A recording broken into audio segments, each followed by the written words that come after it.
할렐루야. 우리 옆 사람과 함께 믿음으로 교제하도록 하겠습니다. 생일 축하합니다 라고 한번 인사해 볼까요?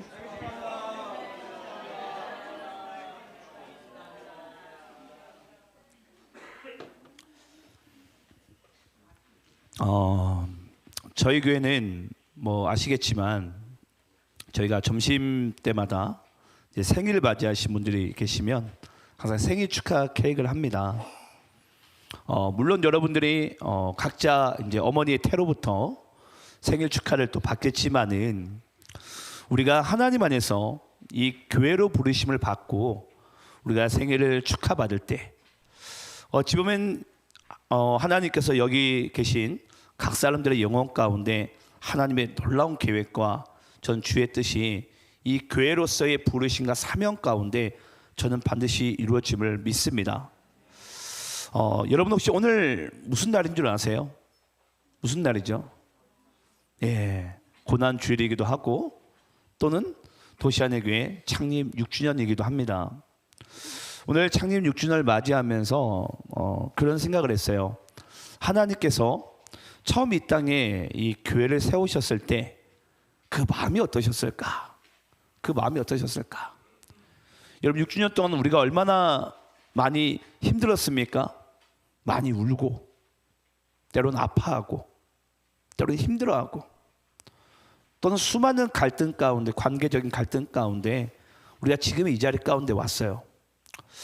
아마 하나님 아버지께서 예수님을 그 십자가의 그 고난과 고통의 길 가운데 보내시는 마음이 이 땅에 교회를 세우시는 마음이지 않을까라는 생각을 하게 됩니다. 아마 교회를 부르심을 받은 여러분들의 인생 가운데 분명히 고통도 뒤따를 것이고 힘들 것이고 또 가족으로 모임을 받았는데 도저히 이 옆 사람과 내가 또 여기 앉아 있는 형제 자매와 한 가족이 될 수 있을까? 때론 쳐다만 봐도 때론 함께 있는 것도 힘든 그 순간이 찾아올 때도 있었을 거예요. 하지만 여러분 오늘 보니까 2024년 3월 24일이에요. 정확히 6년 전입니다. 2018년 3월 24일 날 도시안의 교회가 정확히 이제 저희가 개척 설립을 하게 됐는데요. 저는 오늘 여러분들이 이 창립 6주년을 맞이해서 하나님께서 우리에게 원하시는 정말 이 땅의 교회를 원하시는 정말 주의 뜻이 무엇일까? 저는 그것이 오늘 여러분들이 밝히 보여지고 또 그것을 믿음으로 붙잡을 수 있는 그런 전 시간 되기를 간절히 소망합니다. 오늘 이 고난주간과 창립 6주년을 맞이한 정말 여러분들을 진심으로 축복하고요. 저는 하나님 아버지의 마음이 오늘 이 순간 가운데 더욱더 충만하게 부어주기를 간절히 원합니다. 자, 우리 한번 하나님의 말씀을 볼 텐데요. 오늘 말씀의 주제는 보니까 예수님의 기도입니다. 이 땅의 교회를 향한 또 이 땅의 영혼들을 향한 예수님의 기도인데요. 이 예수님의 기도의 말씀을 통해서 우리가 함께 은혜 받도록 하겠습니다. 우리 한번 마가복음 14장 32절로 40절까지의 말씀을 우리 함께 보도록 하겠습니다. 신약성경 마가복음 14장 32절로 40절입니다. 자, 예수님의 기도. 자, 저와 여러분이 함께 오늘 본문 말씀을 서로 교독하시면서 읽도록 하겠습니다. 제가 32절 읽겠습니다. 그들이 겟세마네라 하는 곳에 이르매 예수께서 제자들에게 이르시되 내가 기도할 동안에 너희는 여기 앉아 있으라 하시고 베드로와 야고보와 요한을 데리고 가실새 심히 놀라시며 슬퍼하사 말씀하시되 내 마음이 심히 고민하여 죽게 되었으니 너희는 여기 머물라 깨어 있으라 하시고 조금 나아가사 땅에 엎드려 될 수 있는 대로 이 때가 자기에게서 지나가기를 구하여 이르시되 아빠 아버지여 아버지께서는 모든 것이 가능하오니 이 잔을 내게서 옮기시옵소서. 그러나 나의 원대로 마시옵고 아버지의 원대로 하옵소서 하시고 돌아오사 제자들이 자는 것을 보시고 베드로에게 말씀하시되 시몬아 자느냐 내가 한 시간도 깨어 있을 수 없더냐 시험에 들지 않게 깨어 있어 기도하라. 마음에는 원이로되 육신이 약하도다 하시고 다시 나아가 동일한 말씀으로 기도하시고 40절 함께 있습니다. 시작. 다시 오사 보신즉 그들이 자니 이는 그들의 눈이 심히 피곤함이라. 그들이 예수께 무엇으로 대답할 줄을 알지 못하더라. 아멘. 자, 다시 한번 말씀드리지만 오늘은 저희 도시안의교회 창립 6주년이고 고난 주간을 우리 이제 오늘부터 시작을 하게 됩니다. 저는 여러분들이 이 땅 가운데, 이 땅에 교회로 살아가는 데 있어서 반드시 잊지 말아야 될 한 가지 사실이 있습니다. 그것이 뭐냐면요, 하나님 아버지께서는 자기 사랑하는 독생자 예수를 이 땅 가운데 보내실 때에 교회를 세우시기 원하셨고, 그 교회를 통해서 하나님께서는 죄에 빠진 영혼, 죽어가는 영혼들을 반드시 구원하시기를 하나님께서는 원하신 줄을 믿습니다. 우리가 그 마음을, 여러분, 우리가 이 창립주일날 특히 맞이해서 정말 여러분들의 심령 가운데 충만하게 부어지기를 간절히 원합니다. 오늘 본문 말씀 여러분은 아시겠지만 예수님의 겟세마네 기도에 대한 내용입니다. 겟세마네 기도에 대한 내용. 이 겟세마네 기도의 내용과 오늘날 이 고난주간과 특히 우리 창립주일을 맞이한 우리 도시안의 교회와 하나님께서 어떤 말씀을 또 어떠한 것을 새롭게 회복하기 원하는지를 함께 볼 텐데요. 32절 말씀을 제가 한번 다시 읽도록 하겠습니다. 그들이 겟세마네라 하는 곳에 이르매 예수께서 제자들에게 이르시되 내가 기도할 동안에 너희는 여기 앉아 있으라 하시고. 자, 여러분, 예수님께서 보니까 이 겟세마네라 하는 곳에 이르게 됩니다. 여러분, 이 겟세마네라라는 이 동산은요, 감람산이라는 큰 산에 속해 있는 작은 동산입니다. 그래서 겟세마네 동산이라고 이야기를 하는 거예요. 감람산 안에 이 겟세마네 동산이 있는 거예요. 자, 그럼 여러분, 감람산은 어떤 산이죠? 감람이 뭐죠? 감람이? 우리말로 올리브라는 뜻이죠. 올리브. 그 올리브가 감람이에요. 근데 그 감람산 안에 보니까 뭐가 있다고요? 보니까 이 겟세마네 동산이 있는 거예요. 여러분, 겟세마네 동산은요, 우리가 또 잊지 말아야 될 것이 있습니다. 겟세마네라는 단어의 뜻이 있어요. 겟세마네 혹시 단어 뜻을 혹시 아신 분 계세요? 무슨 뜻이냐면요, 쥐어 짜다라는 뜻이에요. 쥐어 짜다. 여러분, 올리브를 쥐어 짜게 되면 뭐가 나오죠? 올리브 기름이 나오죠. 아마 여기 있는 분들 중에는 뭐 다이어트나 건강식으로 아마 올리브 기름을 드시는 분들이 계실 거예요. 그래서 감람산 안에 겟세마네 동산이 있는데 그 겟세마네 동산에서 예수님께서 잡히시기 바로 직전 예수님께서는 어찌 보면은 바로 마지막 기도를 이 겟세마네 동산에서 하시게 됩니다. 그래서 겟세마네 동산에서 기도를 하시는데 어떤 마음으로 하신다고요?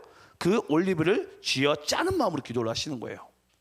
그 예수님의 마음을, 하나님 아버지의 마음을 담아서 쥐어 짜는 심령으로 지금 예수님께서는 지금 기도하는 그 자리 가운데 있습니다. 자, 그런데 그 기도하는 자리 가운데 제자들은 뭐 하고 있죠? 제자들은 뭐 하고 있습니까? 졸고 있어요. 자고 있는 표현은 너무 노골적인 것 같고요. 졸고 있는 게 조금 더 점잖은 표현인 것 같아요. 졸고 있어요. 너무 피곤했던 것 같아요. 아무래도 여러분 아시겠지만 한밤중이고 이제 예수님께서 날이 밝게 되면은 바로 붙잡혀 가시잖아요. 그런 상황 가운데 어찌됐건 아마 제자들은 졸렸을 것 같아요. 뭐 대놓고 잤겠습니까? 근데 저는 이 말씀 보면서 그런 생각을 했어요. 질문을 좀 해볼까요, 여러분? 제자들이 지금 이 시간 가운데, 이 장소 가운데 졸고 있는 것이 합당할까요? 합당하지 않을까요? 여러분, 졸고 있는 것이 합당하지 않습니까? 제가 어떤 부분 가운데 합당하다고 생각을 하냐면요, 32절 말씀의 하반부를 보게 되면요, 내가 기도할 동안에 예수님께서 제자들에게 뭐라고 말씀하세요? 아니, 예수님이 기도하라고 하든지 너희는 앉아있으라고 하는 거예요. 너는 앉아있으라 그냥. 여러분, 한밤중에 기도하지 않고 내가 일을 하지 않고 가만히 앉아있는데 혹시 안 좋을 자신이 혹시 있으신 분 계세요? 여러분, 이건 저라도 좋을 것 같고요, 제가 보기에는 다 좋을 것 같아요. 다. 아니, 예수님께서 영혼들의 송곳을 하나 준비하고 이쑤시개를 준비해가지고 허벅지를 찔러가면서라도 기도해라, 기도해라 라고 말씀하셨으면 아마 제자들이 그 몇 시라도 아마 기도를 했을 것 같아요.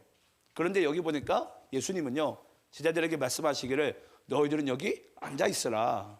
예, 뭐 하는 시간에? 지금 자정이 넘어가는 시간 가운데. 제가 봐도 여러분 또 아시죠? 바로 직전에 이 친구들이 뭐 했죠? 예수님과 함께 포도주와 떡을 실컷 먹었어요. 예, 뭐 예전에 뭐 약주 좀 해보신 분들 계신지 모르겠어요. 예, 이제 술을 실컷 먹었으니까 졸릴까요, 안 졸릴까요? 더 졸리겠죠, 더 졸리겠죠. 그러니까 저는 말씀 보면서 그랬어요. 제자들이 조는 건 합당하지 않을까, 합당하지 않을까. 그런데 여러분, 우리가 이 말씀 보면서 한 가지 반드시 짚고 넘어가야 될 부분이 있죠. 예를 들어서 우리 부모님들이 이제 보통 우리 자녀를 키울 때 그런 이야기를 보통 많이 하잖아요. 예를 들어서 아들이 있어요.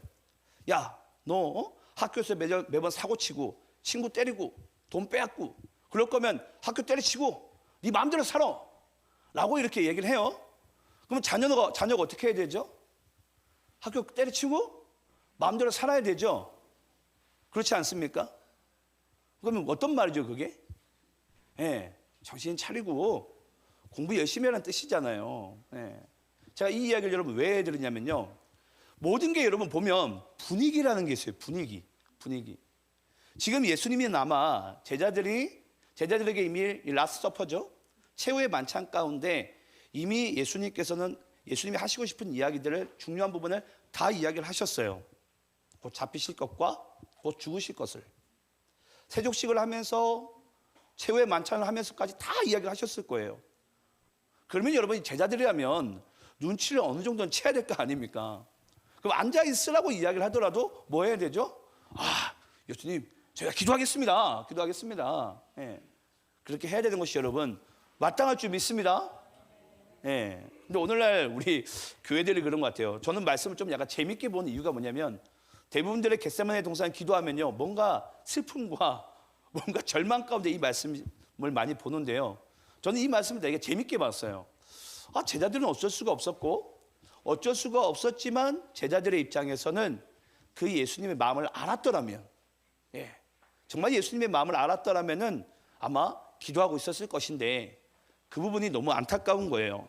자, 그런 상황에서 우리가 한번 33절, 34절 말씀을 한번 교독하면서 읽어볼게요. 제가 33절 읽겠습니다. 베드로와 야고보와 요한을 데리고 가실새 심히 놀라시며 슬퍼하사 말씀하시되 내 마음이 심히 고민하여 죽게 되었으니 너희는 여기 머물러 깨어 있으라 하시고. 자, 여러분, 예수님께서 그 제자들에게 뭐라고 말씀하시냐면요, 너희는 여기 머물러 뭐하라? 깨어 있으라. 여러분, 우리가 보시는 이 성경의 마가복음 14장에서는 이 깨어 있으라는 단어가 많이 안 나오는 것 같잖아요. 바로 직전인 이 마가복음 13장 하반부의 말씀에는요, 매 구절마다 예수님께서 깨어 있으라 말씀하세요. 그 말씀 좀 찾아볼까요? 우리 마가복음 13장 제일 마지막 하반부 말씀입니다. 33절로 37절까지의 말씀을 한번 우리 교독하시면서 읽도록 하겠습니다. 자, 깨어있는 것이 얼마나 예수님께서 강조하셨는지, 반복하셨는지 한번 보도록 할 텐데요. 자, 33절부터 37절까지 교독하면서 있습니다. 주의하라, 깨어있으라. 그때가 언제인지 알지 못함이라. 가령 사람이 집을 떠나 타국으로 갈 때에 그 종들에게 권한을 주어 각각 사물을 맡기며 문지기에게 깨어 있으라 명함과 같으니. 그러므로 깨어있으라. 집주인이 언제 올는지, 혹 저물 때 일는지, 밤중 일는지, 닭 울 때 일는지, 새벽 일는지 너희가 알지 못함이라. 그가 호련히 와서 너희가 자는 것을 보지 않도록 하라. 37절 함께 있습니다. 시작. 깨어있으라. 내가 너희에게 하는 이 말은 모든 사람에게 하는 말이니라 하시니라. 자, 여러분, 우리 본문은 14장이었지만 13장, 아마 14장이 넘어가기 전에 예수님께서는 이미 제자들에게 깨어있으라는 것을 수없이 강조합니다. 깨어있으라. 자지 않도록 해라. 깨어있으라. 계속 강조하는 거예요, 예수님께서는. 자, 그러면 예수님께서 깨어있으라라고 말씀하신 것은 여러분 단지 제자들에게만 말씀하신 것입니까? 아니죠. 여기 37절 하반부에 보니까 뭐라고 나와 있죠? 이 말은 모든 사람에게 하는 말이니라. 예. 이건 단지 예수님께서 제자들만이 아니에요. 당시 예수를 추종하던 자들만 얘기하는 게 아니에요. 이 땅에 발을 붙이고 있는 모든 사람들에게 예수님께서 말씀하시는 거예요. 깨어있으라고. 깨어있으라. 이것은 모든 사람에게 하는 말이니라. 그러면 여러분, 예수님께서 단지 우리에게 그냥 깨어있으라고만 말씀하실까요? 단지 그냥 눈 뜨고 깨어만 있어라. 그럼 깨어있어야 되면 여러분 뭘 해야 되죠? 기도하라. 우리 좀 말씀 좀 찾아볼까요? 에베소서 6장 18절입니다. 에베소서 6장 18절 우리 여러분들이 읽겠습니다. 시작. 모든 기도와 간구를 하되 항상 성령 안에서 기도하고 이를 위하여 깨어 구하기를 항상 힘쓰며 여러 성도를 위하여 구하라. 골로새서 4장 2절도 읽겠습니다. 골로새서 4장 2절 함께 있습니다. 시작. 기도를 계속하고 기도에 감사함으로 깨어 있으라. 예수님께서는요, 하나님께서 항상 우리에게 깨어 있는 것을 강조하시되 항상 짝꿍처럼 붙어 당기는 친구가 있어요. 그게 뭐냐면 바로 여러분 기도입니다. 우리가 하나님 안에서 이 땅의 교회로 살아가는 데 있어서 가장 중요한 삶의 자세 중에 하나가요, 깨어있을 때 뭐 해야 되죠? 기도하라. 여러분 그만큼 시대가 거듭할수록 더 악한 영의 그 공격과 그 발악은, 유혹은 훨씬 더 강해질 거라는 것입니다. 우리가 보기엔 여러분 여기 우리가 교회 안에 주의 품 안에 다 앉아 있잖아요. 아마 우리는 다 구원받을 것만 같고 다 우리가 정말 천국을 갈 것만 같아요. 저도 그랬으면 좋겠어요. 솔직히 목사로서. 이 중에 단 한 명의 영혼도 전 지옥 가지 않길 저는 간절히 소망합니다. 왜냐? 그것이 하나님 아버지께서 이 땅 가운데 그리스도를 보내신 이유와 목적이니까. 단 한 명의 영혼이더라도 지옥을 가면 안 돼요. 멸망을 당하면 안 돼요. 반드시 구원에 이르러야 되고 영생을 얻어야 됩니다. 그러면 여러분 우리가 앞으로 이제 시대는 더욱더 악해질 텐데 이 시대 가운데 주님께서 우리에게 원하시는 것은요, 항상 깨어있기를 구하시는 줄을 믿습니다. 우리 한번 여러분 따라해 볼까요? 기도의 습관이 기도하는 나를 만들어간다. 여러분 예수님께서 오늘 기도하신 장소가 어디죠? 겟세마네예요. 겟세마네. 여러분 겟세마네라는 곳은 여러분 예수님께서는 그냥 이날 특별히 하루만 찾아가신 자리가 아니에요. 여러분 아시죠? 예수님께서는 하루 가운데 열심히 사역을 하십니다. 제자들과 함께. 그것도 사람들이 멸시하고 죄 많은 곳, 그것만을 찾아가시면서 예수님은 매일매일 열심히 사역을 하세요. 그리고 난 다음에 하루의 마지막은요, 항상 예수님께서는 한적한 곳에 기도를 하러 가세요. 그것이 바로 여러분 바로 겟세마네입니다. 겟세마네. 하나님과 나와 독대하는 곳. 그 겟세마네 여러분 예수님께서는 습관을 쫓아가시는 거예요. 습관을 쫓아서. 그래서 여러분 기도하는 습관이 기도하는 나를 만들어 간다는 거예요. 우리가 여러분 아시겠지만 내일부터 이제 특세를 하려고 합니다. 전 여러분께 간절히 축원드리고 싶은 것은요, 함께 하셨으면 좋겠어요. 연중에 목사님 고난주간이니까 함께 하자고요? 그게 아니고요. 저는 이것을 시작으로 여러분들이 기도하는 습관이 몸에 배었으면 좋겠어요. 그래서 저는 여러분들이 기도하는 하나님의 자녀가 되기를, 기도하는 하나님의 백성이 되기를 간절히 축원합니다. 왜냐? 그것이 하나님께서 이 모든 사람을 향한 하나님 아버지의 뜻이기 때문이에요. 이상철 목사의 권유가 아니에요. 하나님 아버지의 뜻이에요. 저의 권유면 여러분들 선택을 하시면 됩니다. 하지만 하나님 아버지의 뜻 가운데는 저는 여러분들이 믿음으로 붙잡으시면 반드시 그 믿음에 상응하는 하나님의 놀라운 은혜와 열매가 여러분의 삶 가운데 임하게 되는 줄을 믿습니다. 그래서 여러분 우리가 인류의 역사와 성경의 역사를 우리가 가만히 들여다보게 되면요, 공통점이 있어요. 그게 뭔 줄 아십니까? 하나님은요, 많은 사람보다도 정말 그 시대와 그 시기 가운데 그 장소 가운데 깨어 기도하는 사람을 통해서 하나님은 여태까지 하나님의 역사를 이루어 가십니다. 그래서 우리가 인류의 모든 역사를 일컬어 영어로 뭐라고 부르죠? 히스토리라고 하는 거예요. 그의 이야기. 근데 그의 이야기는 누굴 통해서 역사하신다고요? 하나님 아버지의 마음을 아는 그 기도하는 자를 통해서 하나님께서 역사를 하시더라는 것입니다. 그래서 오늘도 저는 반드시 제가 여러분들께 확답을 드릴 수 있는 것은요, 하나님은요 지금도 깨어 기도하는 자를 계속해서 구하고 계세요. 네, 그 한 사람을 찾고 계신다는 거예요. 저는 그 한 사람이 여러분들이 되시길 원하고요, 또 도시 안에 교회가 되기를 간절히 축원합니다. 자, 그래서 이제 예수님께서는 여러분 이제 곧바로 하나님 아버지께 이제 기도를 하시게 되는데요, 그 기도의 내용을 우리가 함께 한번 보도록 하겠습니다. 자, 예수님의 기도의 내용입니다. 35절로 36절까지 말씀을 저와 여러분이 함께 교독하시면서 읽겠습니다. 제가 35절 읽겠습니다. 조금 나아가사 땅에 엎드려 될 수 있는 대로 이때가 자기에게서 지나가기를 구하여 이르시되 아빠 아버지여 아버지께는 모든 것이 가능하오니 이 잔을 내게서 옮기시옵소서. 그러나 나의 원대로 마시옵고 아버지의 원대로 하옵소서 하시고. 아멘. 자, 여러분 우리 한번 따라서 해볼까요, 여러분? 아빠 아버지요. 우리 한 번 더 따라해 봅시다. 아빠 아버지요. 여러분, 이 아빠 아버지요라는 이 호칭은요, 우리가 보기엔 되게 쉬운 호칭 같잖아요. 예를 들어서 이건 여러분 쉬운 예입니다.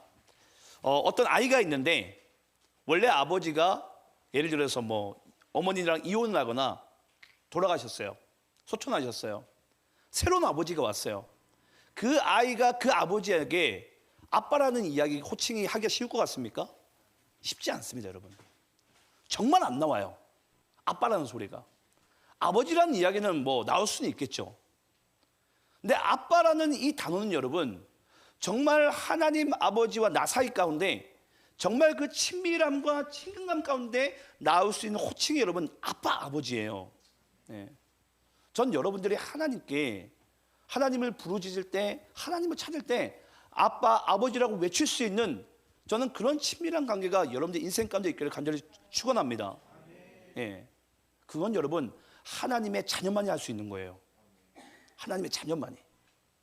자녀가 진짜 아버지가 이제 내 아버지로 보이기 시작하는 거예요.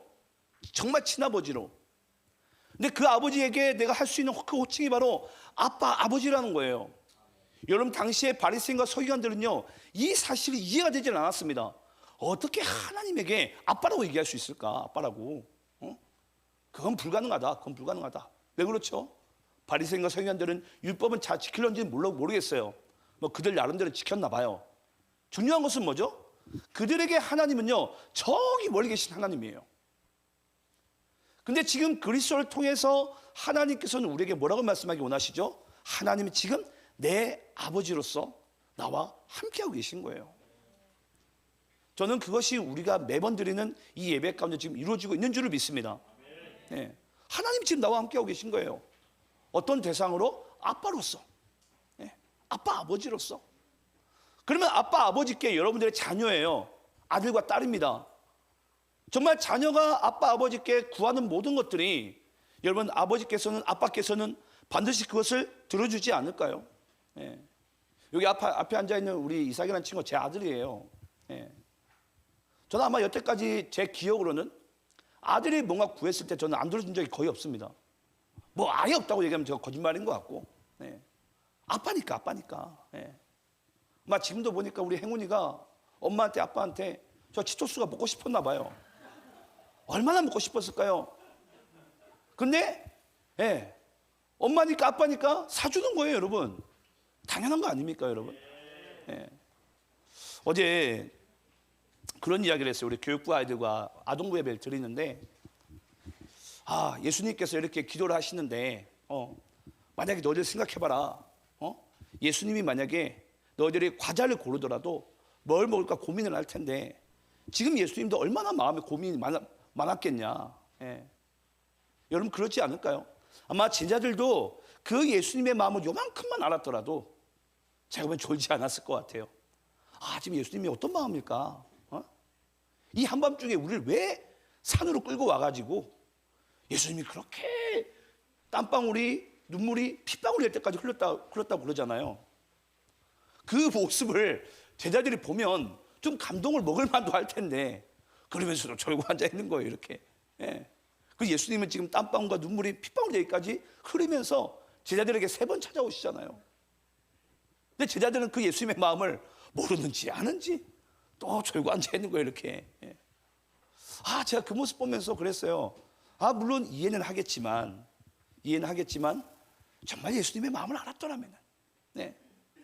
또 하나님 아버지는 우리의 마음을 너무 잘 알아서 그 아빠 아버지라는 그 호칭 가운데 우리의 모든 것들을 다 들어주시잖아요. 예. 저는 지금도 그렇게 생각합니다. 우리 아신 분 아시겠지만 얼마 전에 저희 교회가 전도 컨퍼런스 가운데 결선에서 꼴찌를 했어요. 그랬어요. 하나님께 그렇게 내가 기도를 많이 했던 것 같은데 또 열심히 사역을 했던 것 같은데 하나님은 왜 내 기도를 응답을 안 해줬을까? 근데 며칠이 지나가면서 그런 마음이 점점 저에게 밀려옵니다. 하나님이 내 기도를 안 들으신 게 아니라 하나님은 지금 내게 주신 이것이 가장 주님 보시기에는 좋은 상인 거예요. 그 믿음의 확신을 주시는 거예요. 여러분 믿습니까? 아멘. 크게 안 나오는 거 보니까 여전히 아쉽기도 하고 배 아프기도 하고, 네, 그럴 수 있어요. 네, 저도 그랬습니다. 근데 이제는 하나님께서 내게 주신 것이 완전하구나, 완벽하구나. 솔직히 얘기하면 여러분 결선에 올라간 것만 해도 감사해요. 우리 남부연의 감리교가 여러분 600교회입니다. 그 600교회 중에 여러분 그래도 21등 안에 든 것만 대단한 거 아닙니까? 네, 여러분 앞으로 하나님께서 도시 안의 교회 가운데 역사하실 일들이 저는 더 클 줄 믿습니다. 네. 그걸 믿고 우리가 함께 주님 안에서 아빠 아버지의 관계 가운데, 그 정말 친밀한 자녀와 아버지의 그 관계 가운데 우리가 나가면요, 하나님께서는 반드시 우리를 통해서 정말 주의 뜻을 이루시는 분인 줄을 믿습니다. 자, 그럼 여러분 이런 이야기를 좀 또 한번 해볼게요. 그럼 여러분 예수님께서 아빠 아버지께 기도한 기도 내용이 뭐죠? 뭘 예수님께 기도를 했어요? 여기 나오잖아요. 이 잔을 내게서 옮기실 수 있다면 옮기소서. 자, 여러분 질문을 해볼까요? 예수님이 그 육체적인 고통이 무서워가지고 아빠 아버지께 이 기도를 했을까요? 도대체 왜 했을까요? 예수님이 이 기도를 왜 했을까요, 여러분? 우리 한번 여러분 따라해 볼까요? 하나님 아버지와 잠시도 관계의 단절을 허락하지 않습니다. 여러분, 이게 바로 예수님의 진짜 본심이에요. 예수님은요, 여러분, 하나님 아버지와 1분 1초? 아니, 한순간도 하나님 아버지와의 본인과의 관계가 단절되기를 원치를 않으세요. 예. 모든 숨소리조차도. 그래서 우리가 그분들을 삼위일체 하나님이라고 이야기도 하고 거룩하다고도 우리가 이야기를 합니다. 근데 예수님께서는 지금 잘 보세요. 예수님의 입장에서는 하나님 아버지가 어떤 분이세요? 아빠예요, 아빠. 근데 그 아버지가 예수님께서 지금 이 잔을 내게서 지나갈 수 있으면 지나가게 해소서라고 그렇게 아버지에게 간청을 하는데 지금 아버지는 예수님 입장에서 어떻게 하고 계신 거예요? 등을 돌리고 계신 거예요. 조금도 꼼짝을 하지 않는 거예요. 왜 그렇지? 내가 언제나 찾아가고 내가 언제나 소통하면은 항상 이야기를 하시던 예수님, 하나님 아버지인데 지금 하나님 아버지, 예수님 입장에서 하나님 아버지가 등을 돌린 입장인 거예요. 그럼 여러분, 그 잠시의 관계 단절, 그리고 잠시 그 십자가 죽음을 통해서 잠시 동안 있을 그 관계 단절을요, 예수님은 조금도 허락하지 않습니다. 네. 전 여러분들에게 그 마음이 있기를 저는 간절히 축원해요. 하나님 자녀로서 우리가 정말 이 땅 가운데 누릴 수 있는 것은요, 하나님 아버지와 우리와의 관계예요. 우리가 조금 더 영혼 구원이나 영생을요, 우리가 조금 더 쉬운 표현을 한다면 하나님과 우리 사이의 관계 회복이 여러분 구원이고 영생입니다. 믿습니까? 그걸 이루시고자 예수님을 이 땅 가운데 보내신 거예요. 우리와의 관계를 회복하기 위해서. 왜냐? 죄로 인해서 하나님과 우리 관계는 단절됐거든요. 완전하게 단절이 됐어요. 그 단절된 것을 이루시기 위해서 예수님 십자가 달려 죽으셔야 되지만은 예수님은 본인이 하나님 아버지와 조금도 정말 한순간도 단절되기를 원치 않으셨던 분이 바로 예수님입니다.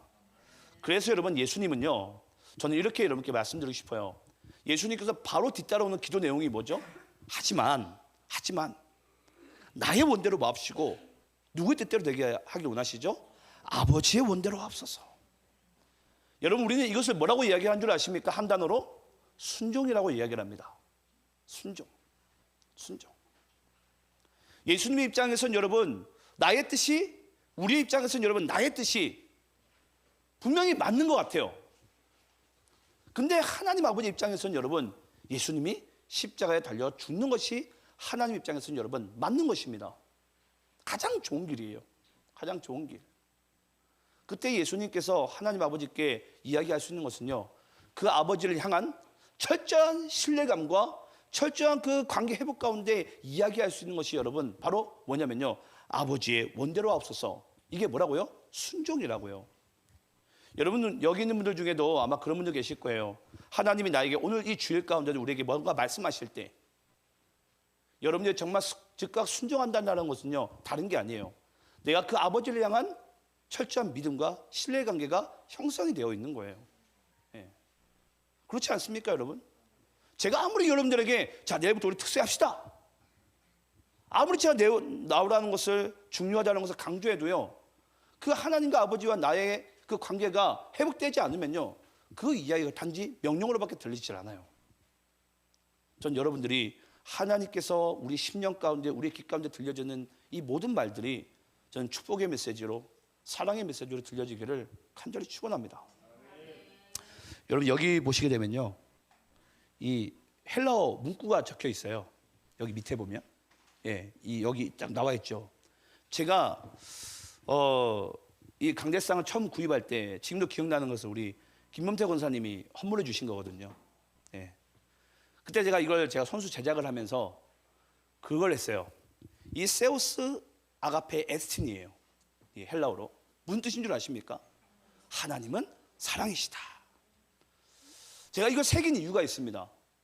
하나님께서 우리에게 어떠한 말씀을 하시든 때로는 그것이 나에게 거부감이 들고 내 마음을 힘들게 하고 때로는 그것이 나에게 부담감으로 듣는 그런 메시지일지라도 하나님은 어떤 분이시냐면 여러분 잊지 마세요. 사랑이십니다. 그 사랑으로서 우리에게 말씀하세요.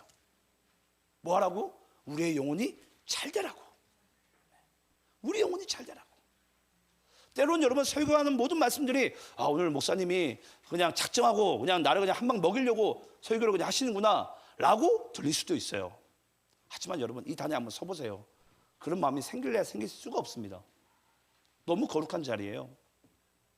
그러면 여기서 전해지는 모든 말씀들은 정말 하나님께서 여기 있는 모든 분들을 사랑하셔서 주시는 메시지로 들려지기를 간절히 축원합니다. 그래서 우리가 하나님의 모든 말씀 가운데 우리가 뭐만 할 수 있냐면 여러분 아멘만 할 수 있는 거예요. 아멘. 주님 말씀하옵소서. 주의 종이 듣겠나이다. 내가 듣겠나이다. 우리 고린도후서 우리 1장 20절 말씀 읽어볼까요? 고린도후서 1장 20절. 자, 여러분들 읽겠습니다. 시작. 하나님의 약속은 얼마든지 그리스도 안에서 예가 되니 그런즉 그로 말미암아 우리가 아멘하여 하나님께 영광을 돌리게 되느니라. 여러분 고린도후서 1장 20절 말씀이 어떤 뜻인 줄 아십니까? 하나님의 약속은 그리스도 예수 안에서 뭐만 된다고요? 예만 된대요. 이게 무슨 뜻이냐면요, 하나님께서 하나님이 언약으로 주신 축복들, 그 축복들은 그리스도 예수를 믿는 자 안에서는 그것이 뭐라고요? 무조건 하나님이 다 이루어 주신다는 게 예라는 뜻입니다. 그러면 우리는 하나님이 나에게 축복을 주신다고 생명의 말씀 주시면은 우리는 그러면 그것이 다 주 안에서 다 예가 되는데 다 이루어지는데 우리는 뭐 해야 되죠? 아멘이라고 외치는 거예요, 여러분. 아멘. 예. 그 순종의 아멘을 하나님께서는 우리에게 뭐 하기 원하신다고요? 듣기를 원하신다고요. 예. 내가 너를 축복하겠다. 그리스도 예수 안에 있는 너에게. 왜냐? 그 언약의 모든 것들은 예수 믿는 자에게 다 이루어질 예가 될 거니까. 그 예라고 믿는 여러분들의 인생 가운데 그것을 아멘이라고 여러분 화답하시면 하나님의 모든 말씀의 축복은 여러분 인생 가운데 저는 아멘으로 역사될 줄 믿습니다. 예. 그래서 하나님께서 여러분 예수님에게 그 십자가를 허락하신 거예요. 뭐 하라고? 순종하라고, 예하라고, 아멘하라고. 예. 그것이 여러분 이 땅 가운데 교회들이 살아가는 진짜 건강한 성도의 삶의 모습입니다. 우리 다시 한번 따라해 볼까요? 하나님 말씀에 우리 모두는 아멘입니다. 예, 여러분들이 그렇게 즉각 순종할 수 있는 인생 되시기를 간절히 축원합니다. 자, 그리고 37절부터 40절 말씀을 또 우리 한번 교독하면서 읽겠습니다. 자, 37절로 본문 40절입니다. 교독하면서 있습니다. 돌아오사 제자들이 자는 것을 보시고 베드로에게 말씀하시되 시몬아 자느냐? 내가 1시간도 깨어 있을 수 없더냐? 시험에 들지 않게 깨어 있어 기도하라. 마음에는 원이로되 육신이 약하도다 하시고 다시 나아가 동일한 말씀으로 기도하시고 다시 오사 보신즉 그들이 자니 이는 그들의 눈이 심히 피곤함이라. 그들이 예수께 무엇으로 대답할 줄을 알지 못하더라. 자, 여러분 37절 말씀 보게 되니까 돌아오사 제자들이 자는 것을 보시고 뭐라고 약간 꾸중을 하신 것 같아요. 내가 1시간도 깨어 있을 수 없더냐. 자, 좀 분위기 좀 봐라. 분위기 좀 보고 1시간도 깨어 있을 수 없더냐. 그때 38절 보니까 시험에 들지 않게 뭐하라? 깨어 있어 기도하라. 우리 여러분 다시 한번 따라해 볼까요? 골방의 실패는 사역의 실패요. 사역의 실패는 인생의 실패다. 여러분 골방의 기도, 골방은 그 기도인데요. 골방의 기도의 실패는요 사역의 실패예요. 사역은 여러분 뭘 얘기냐면 여러분들이 주님께 교회로 부르심 받는 사명을 얘기해요. 우리가 하나님 앞에 기도하지 않는 것은 여러분 우리가 하나님 앞에 사명의 실패자를 가져올 수밖에 없습니다. 근데 내가 교회로 부르심 받은 거 그냥 못 이룰 수도 있지 라고 생각할지 모르겠지만 그 사명의 실패가 사역의 실패가 결국은 뭘 가져온다고요? 인생의 실패를 가져옵니다. 그래서 모든 인생들은 여러분 죽기 전에 한다는 이야기가 뭐냐면 다 껄껄껄하면서 죽어요. 이렇게 할걸, 좀 순종할걸. 네. 대부분들이 여러분 그렇게 후회를 하면서 인생들을 마감들을 하는 거예요. 저는 그래서 여러분들의 인생에서 이 골방에 실패가 없을 수 있게 항상 깨어 기도하기를 간절히 축원합니다. 누가 그러더라고요. 여기 지금 여러분 37절부터 40절 말씀 보게 되면요, 제가 만약에 예수님이라면 이 제자들 졸고 앉아 있는 거예요. 나는 지금 인류의 구원을 위해서 십자가 달려 못 박혀 죽어야 되는데 이 친구들은 다 졸고 앉아 있어요. 근데 여러분 아시겠지만은 초대교회는 누굴 통해서 이루어지죠? 이 12 졸고 있는 이 제자들을 통해서 초대교회는 세워집니다. 제가 예수님이라면 여러분 그래요. 곧 배도할 것도 아는데 저는 이 친구들을 위해서 저는 십자가 달려 죽지 않습니다. 저 같으면. 이 실패와 절망이 가득한 모습들이잖아요. 그래 니네들은 어쩔 수가 없구나. 그래 사람은 고쳐 쓰지 말라고 그랬는데 니네들은 도무지 내가 못 고쳐 쓰겠구나 라고 저는 떠나버릴 것 같아요. 근데 여러분 세상은 그렇게 이야기를 해요. 사람은 고쳐 쓰는 게 아니라고. 근데 여러분 그 말이 맞습니다. 사람은 고쳐 쓰는 게 아니에요. 근데 여러분 사람은 고쳐 쓰면 안 되지만 사람은 새롭게 다시 태어나면 됩니다. 믿습니까? 사람은요 고쳐 쓰면 안 돼요. 되질 않아요. 저도 해봤지만. 근데 여러분 그 사람이요 그리스도 안에서 다시 태어나면 됩니다. 그 이야기를 여러분 예수님께서 오늘 보면 41절 하게 되는데요. 우리 41절 말씀 볼까요? 41절 우리 마가복음 14장 41절 42절 말씀을 교독하면서 읽어보겠습니다. 41절 제가 읽겠습니다. 세 번째 오사 그들에게 이르시되 이제는 자고 쉬라. 누가 보기엔 포기한 것 같아요. 예수님께서 그만 되었다 때가 왔도다. 보라 인자가 죄인의 손에 팔리느니라. 일어나라 함께 가자. 보라 나를 파는 자가 가까이 왔느니라. 자 여러분 예수님께서요 세 번째 찾아오셨을 때는 제자들에게 이런 얘기를 해요. 고마됐다. 경상도 사투리로 그래요. 고마됐다. 내가 니네들에게 도무지 내가 요만큼의 기도도 못하겠구나. 고마됐다. 고마자. 이런 뜻이에요 여러분. 근데 여러분 아주 중요한 단어가 이 42절에 숨겨져 있어요. 그게 뭐냐면 여러분 일어나라 함께 가자. 여러분 따라서 해볼까요? 일어나라 함께 가자. 여러분 이 일어나라라는 이 단어가요 여러분 이 원어로 에게로라는 단어예요. 이제 다음 주에 이제 우리가 좀 더 자세히 다루겠지만 부활주일 날 이 에게이로가 여러분 무슨 뜻이냐면요, 부활하다라는 뜻이에요. 부활하다. 지금 그들 스스로는 일어날 힘이 없어요. 아, 예수님 여기가 좋사오니 제가 더 졸겠습니다라고 그러고 싶은 심정이에요. 근데 예수님께서 그 제자들에게 뭐라고 말씀하시면, 손을 내미는 양 일어나라, 일어나라, 일어나라. 네가 절망 가운데, 실패 가운데, 좌절 가운데 지금 나자빠 있을지라도 뭐하라? 내가 손을 잡아줄 테니까 일어나라는 거예요.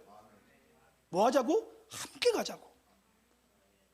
그래서 그러면 그 부활을 체험한 그 제자들이요, 그 일어남을 통해서요, 다시 거듭난 그 영혼들이요, 다시 일어남을 통해서 이 땅에 초대 교회를 세우고, 여러분들이 지금 보시는 이 성경 말씀을 완성하고 하나님의 교회가 오늘 여기 둔산동 도시안의 교회 가운데 세워진 것입니다. 여러분, 이제 말씀을 마치겠습니다. 오늘 뭐 창립주일이라서 조금 여러분들께 말씀을 길게 한 거 죄송하지만 이런 말씀 꼭 드리고 싶어요. 여기 있는 분들 중에 정말 영적으로 내가 나는 왜 이렇게 예수님이 안 믿어지고, 내가 그 말씀에 내가 왜 그렇게 기뻐 순종하지 못할까? 왜 세상에 그런 많은 일들과 이야기와 또 사건들이 나에게는 왜 그것이 더 중요해 보일까? 정말 예수님께서 나 같은 영혼을 정말 사랑하시고 나를 위해서 십자가 달려 죽으신 것이 맞을까? 난 다시 살아나신 그 부활하신 예수님을 믿는 그런 정말 참 성도가 맞을까? 라고 고민되신 분들도 계실 것입니다. 하지만 잊지 마시기 바라요. 주님은요, 이 실패와 자정과 깊은 잠 가운데 빠져있는 제자들을 다시 새롭게 깨워서라도, 그들을 새로운 피조물로 다시 세워서라도 주님은요, 그들과 함께 가기를 원하십니다. 제가 그래서 여러분, 꼴찌에도 다 힘을 얻는 이유가 바로 그거예요. 하나님이 다시 내 손을 잡아주시는구나. 네. 다시 주님의 손잡고 일어나서, 네, 좌절하지 말고 실패하지 말고 다시 일어나서 주님과 함께 다시 내가 가야 되겠구나. 저는 그렇게 해서 아까 우리 목사님들이 말씀하신 것처럼 7년, 뭐 10년, 30년, 60년, 뭐 600년까지 나오더라고요. 저는 그렇게 주님 손잡고 함께 일어나서 함께 갈 수 있는 여러분들의 인생 되시기를 간절히 축원합니다. 우리 기도하겠습니다.